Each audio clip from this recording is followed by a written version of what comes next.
Home stretch, afternoon session 2. Really excited that you guys have made it this far. And this is honestly the session I was most excited about planning because it highlights the future of the science here. All of the speakers that are going to be speaking in this session are within the Picower and JB network or immediately adjacent. And so we're really excited to kind of showcase the work of PhD postdocs and recent postdoctoral fellows, and then close with our keynote. So I'm going to start by introducing our first speaker. I have the pleasure of introducing Juan Santoyo. He's a graduate student in the Brain and Cognitive Sciences PhD program and is conducting his thesis research with Professor Liwei Tsai here at the Picower. He has a talk title that's different than the one I have, so I'm just going to let him roll.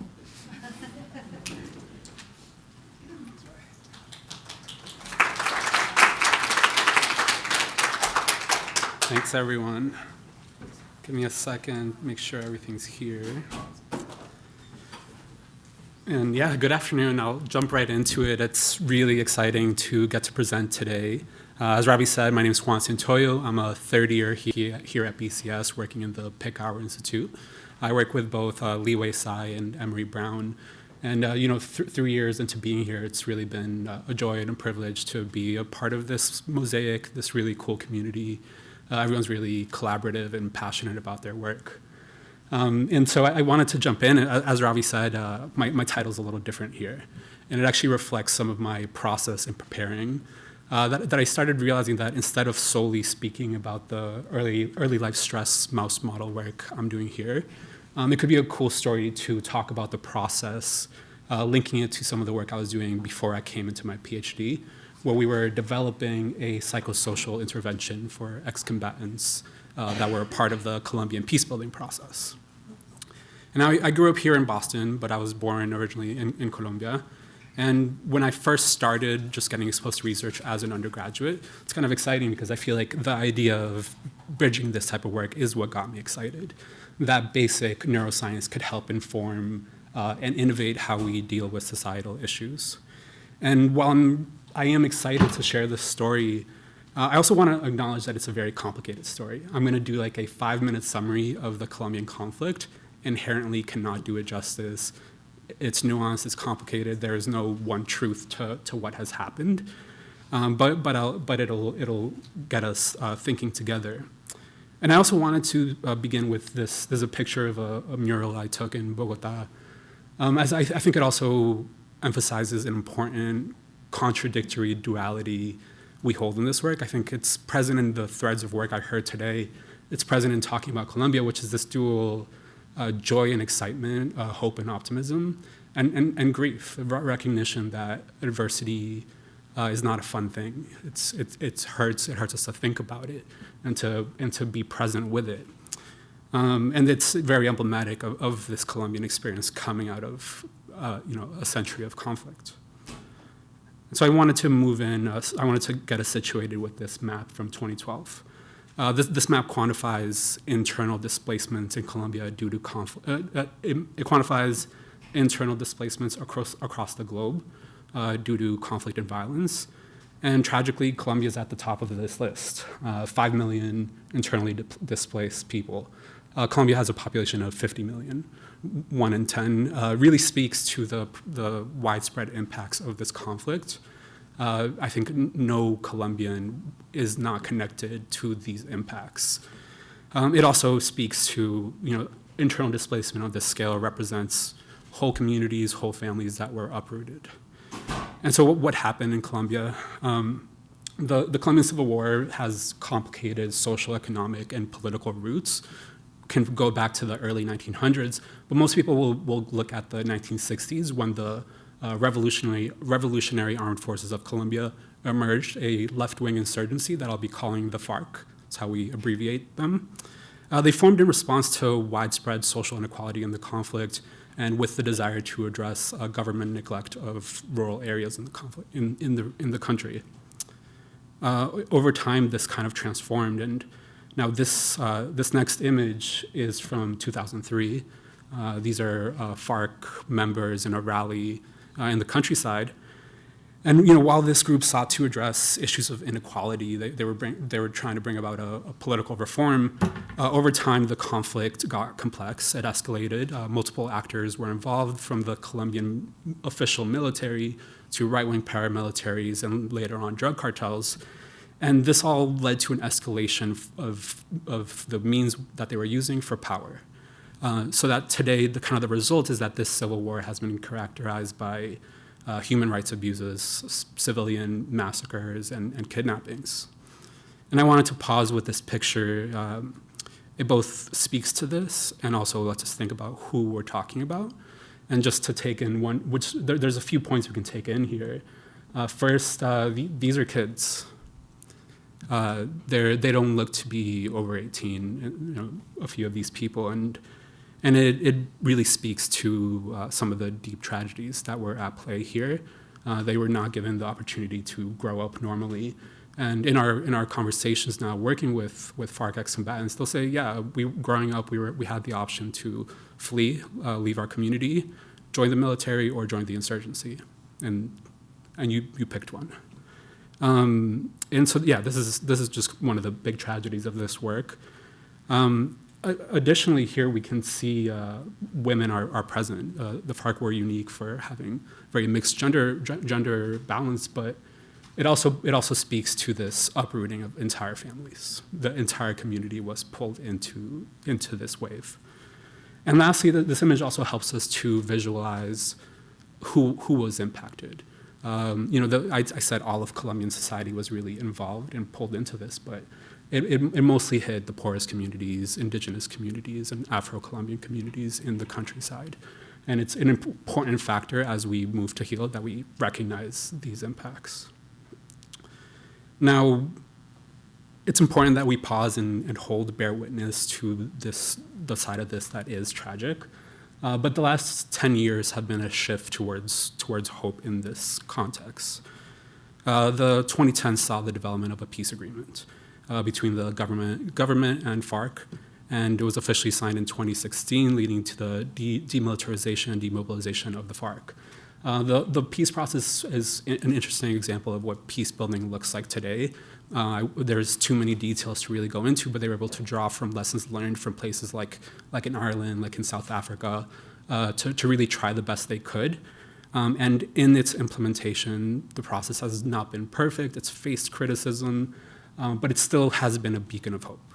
It still has felt like a step forward to ending these 50 years of conflict. And it was in watching this unfold, it was 2016, that this started catching my attention, and I was kind of just out of curiosity following. And they would publish drafts of the agreements, and it started catching my eye that there were no plans for mental health support, despite we know across the world that people who have been in conflict really need mental health support to healthily return back to society. This caught my attention, and at the time I'd already started working on mental health interventions, and so I was like, maybe there's something we can do here. And I didn't have all the expertise I would need then, so I started knocking on doors, putting together a team of collaborators that could help us work on this.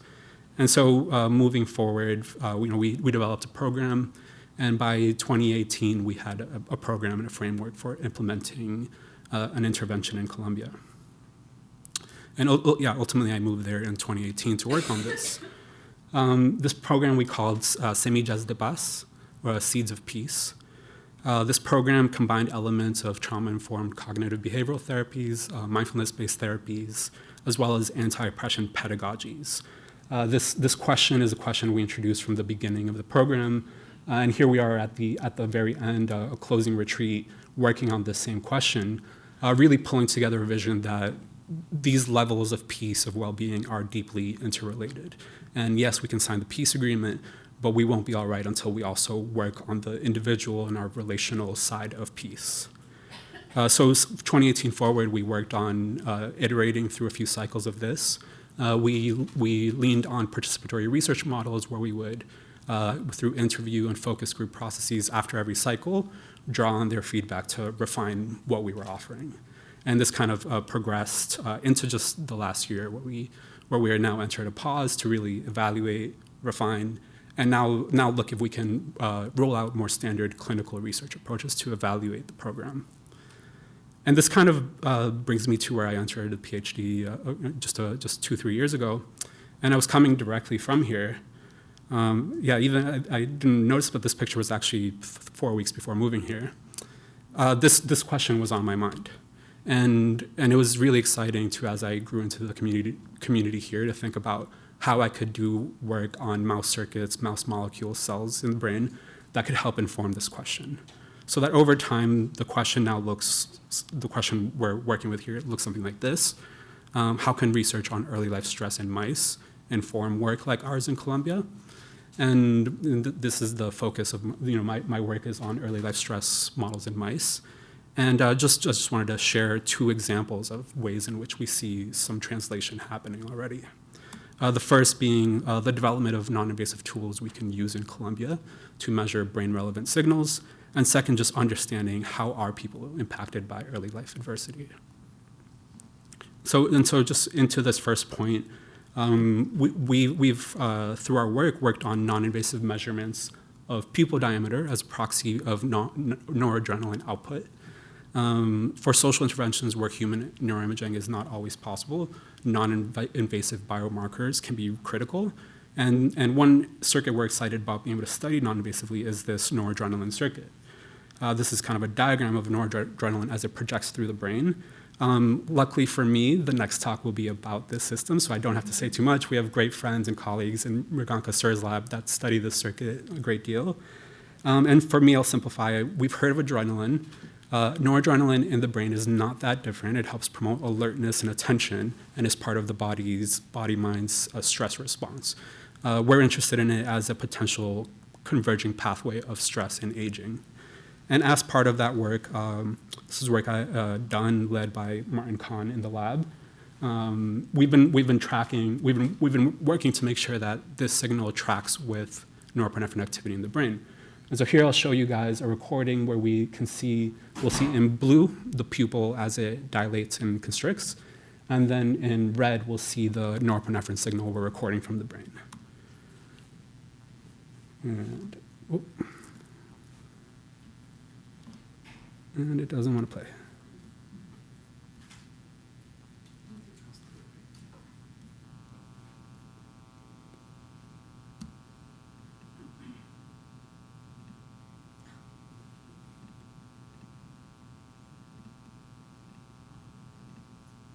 I don't know if I don't use Macs. It says cannot play. Oh, okay. So maybe it just didn't translate from PC to Mac. All right, well, I'll describe it to you guys. But yeah, what we end up seeing in this experiment is like a really cool, they track each other really well. When the pupil goes up, the norepinephrine signal goes up with it.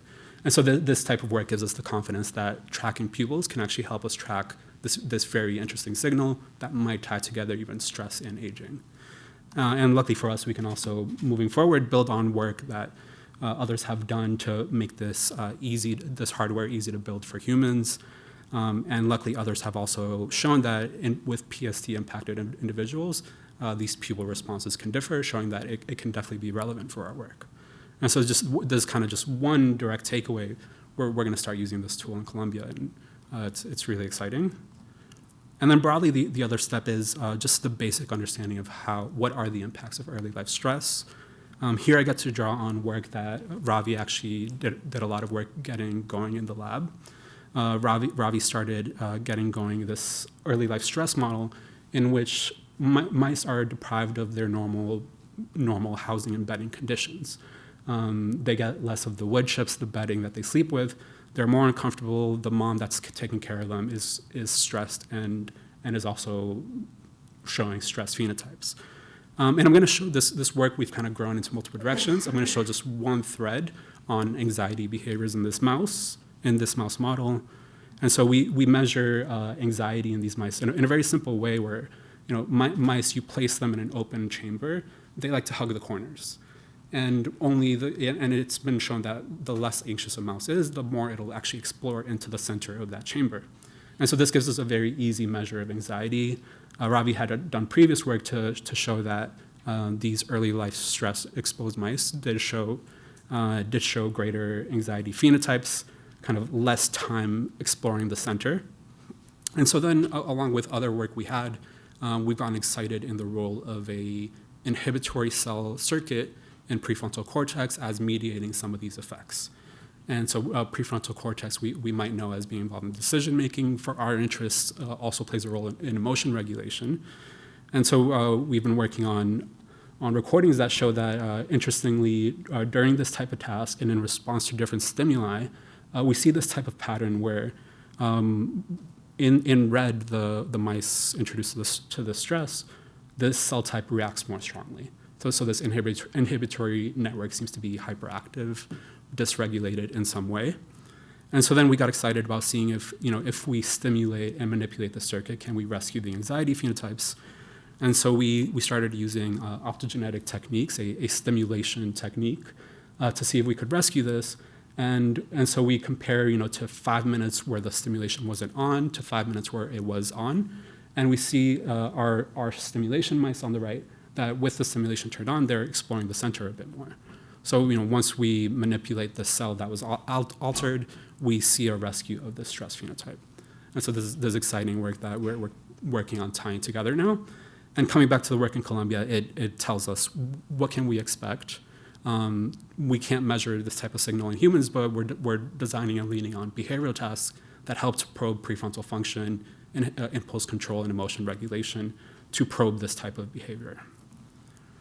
And so, yeah, this is the model. It's exciting to piece it together to see how we can flow from these outcomes back to a high-level question like the one above. To close out, just wanted to reiterate what others have said. These are not individual-level problems. These are societal-level problems. And the hope is that we can join a chorus of voices that are advocating for it. We need to restructure the conditions that drive these impacts. I'll end with a thank you slide. This echoing this joy and grief that coalesce throughout Colombia and throughout South America. I wanted to share these lyrics from poets, singers in South America. I think I wanted to read the English version, but I can't see it from here. You guys can read it. I'm over time. Yeah. Thank you.